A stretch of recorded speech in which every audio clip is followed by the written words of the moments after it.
বন্ধুগণ, আজকে আমি আপনাদের সঙ্গে শেয়ার করব ঘুগনি রেসিপি, যেটা ভীষণ টেস্ট। ভাত, রুটি, পরোটা, পাউরুটি যার সঙ্গেই খাবেন ভীষণ মজা লাগে।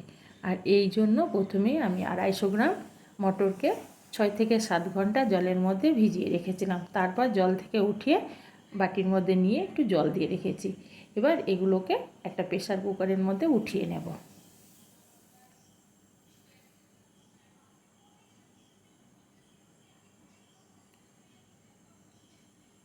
সমস্ত মটরগুলোকে আমি প্রেসার কুকারে উঠিয়ে নিলাম।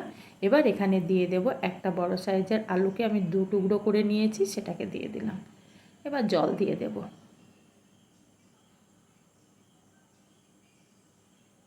আমি 1 গ্লাস মতো জল দিয়েছি।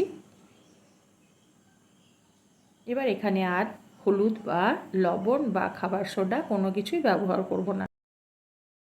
বন্ধ লাগিয়ে দিয়ে গ্যাসের মধ্যে বসিয়ে দিয়ে প্রথমে 4টে সিটি দিয়ে নেব, তারপরে গ্যাসটাকে কমিয়ে দিয়ে আরও 2টো দিয়ে নেব। প্রেসার কুকারটাকে নামিয়ে দিলাম। এবার একটা মশলা করে নেব। একটা প্যান বসিয়ে দিলাম, দিয়ে দিলাম 1 চামচ গোটা জিরে, 1 চামচ গোটা ধনে, 2টো শুকনো লঙ্কা, একটা তেজপাতাকে ফাটিয়ে, 4 টুকরো লবঙ্গ, 2 টুকরো দারচিনি, আর 2টো দিয়ে দিলাম ছোটো এলাচ। এগুলোকে একটু নেড়ে চেড়ে ভেজে নেব।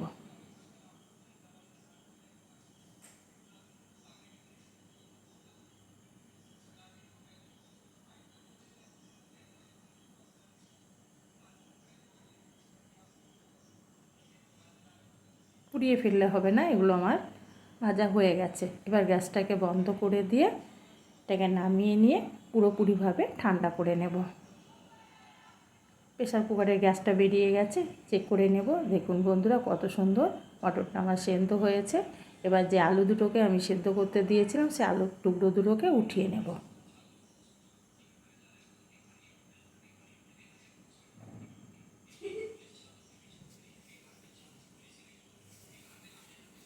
এবার ঠান্ডা করে নেব আলু দুটোকে। এটাকে সাইডে রেখে দেবো। একটা যে মশলাটাকে আমি ভেজে রেখেছিলাম, সেই মশলাটাকে একটা মিক্সিং জারের মধ্যে রেখে আমি গুঁড়ো করে নেব। দেখুন বন্ধুরা, আমি মশলাটাকে এইরকম গুঁড়ো করে নিলাম। এবার গ্যাসের মধ্যে বসিয়ে দেব একটা কড়াই। কড়াইয়ের মধ্যে দিয়ে দিলাম তেল, আর দিয়ে দিলাম গোটা জিরে অল্প একটু। এবার আমি গরম তেলের মধ্যে দিয়ে দিলাম একটা বড় সাইজের কুচনো পেঁয়াজ। পেঁয়াজটাকে এবার আমি লাল করে ভেজে নেব।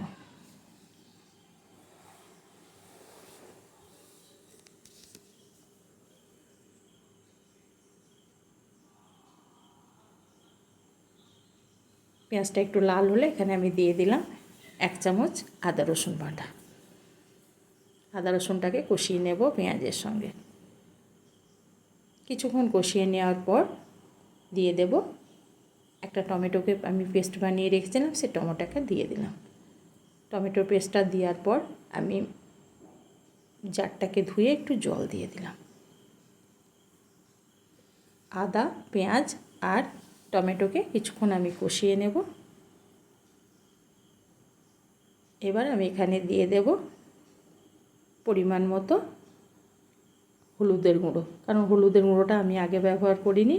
দিয়ে দিলাম জিরে গুঁড়ো পরিমাণ মতো, ধনে গুঁড়ো জিরে গুঁড়ো থেকে একটু কম, আর দিয়ে দেব লঙ্কার গুঁড়ো 2 চামচ মতো, আর স্বাদ মতো লবণ। লবণটা আগেও আমি ব্যবহার করিনি, দিয়ে দিলাম লবণ। লবণটাকে দিয়ে দেওয়ার পর কষিয়ে নেব। খুব ভালোভাবে মশলাটাকে আমি কষিয়ে নেব।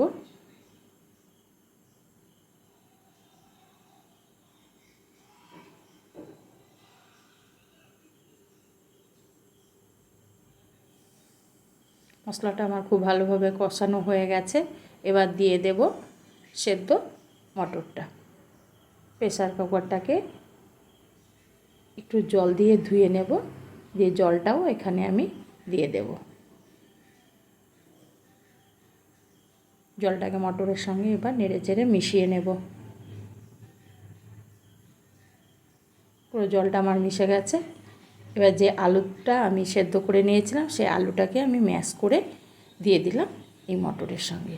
হ্যাঁ বন্ধুরা, যদি এইরকম করে আলু ম্যাশ করে মটরের সঙ্গে দেওয়া হয়, তাহলে কিন্তু ঘুগনি কখনো পাতলা হয় না। অনেক সময় দেখবেন বন্ধুরা, অনেক ঘুগনি কিন্তু পাতলা হয়, কিন্তু যদি আলুটাকে একটু ম্যাশ করে দেওয়া হয় সেদ্ধ করে, তাহলে কিন্তু ঘুগনিটা একদম গাঢ় হয়।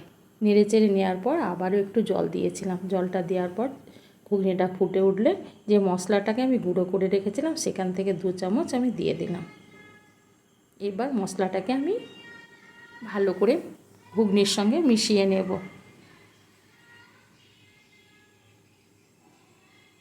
আর গ্যাসটাকে লো টু মিডিয়াম করে দিলাম যাতে তলে পুড়ে না যায়। আরও 2 মিনিট আমি রান্না করব। ভালোভাবে ফুটিয়ে নেওয়ার পর আমি গ্যাসটাকে বন্ধ করে দেব।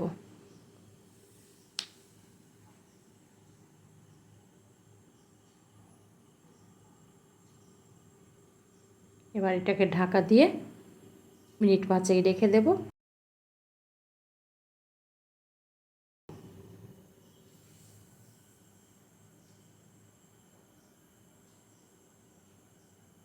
এবার একটা প্লেটের মধ্যে আমি পরিবেশন করার জন্য উঠিয়ে নেব কিছুটা। আর দেবার আগেই আমি দিয়ে দেব কিছুটা কুচনো পেঁয়াজ, আর দিয়ে দেব কিছুটা একদম পাতলা পাতলা করে কুচনো কাঁচা লঙ্কা। দিয়ে দেব এর ওপরে অল্প একটু চাট মশলা, টেস্টটা আরও বেড়ে যাবে ঘুগনির। আর হালকা করে একটু বিট লবণ ছিটিয়ে দেব। তারপর আমি গরম গরম পরিবেশন করে নেব।